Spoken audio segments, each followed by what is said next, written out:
Mga kapuso at kapamilya, nandito na sila. Palakpakan natin, Michael and Emilio!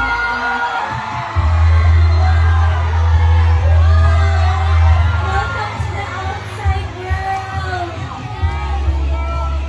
Welcome back to the outside world, Michael, Emilio. You boys make us so proud. Sa inyong stay sa bahay ni Kuya, ano yung sa tingin niyo pinaka-importanting aral na babaunin niyo dito sa outside world?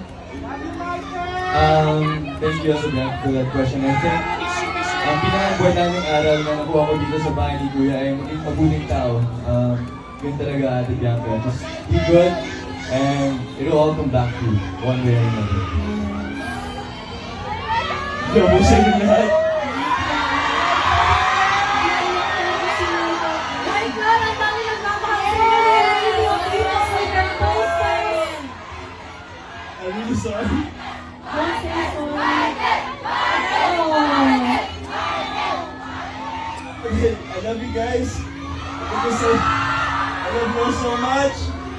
The biggest lesson I learned from this house is to just spread love, stay positive. You never know what will happen. And cherish the people around you and be thankful for them. Maraming salamat, Kuya. To everybody here. I love you also. I hope this shows you boys how loved you are. Maraming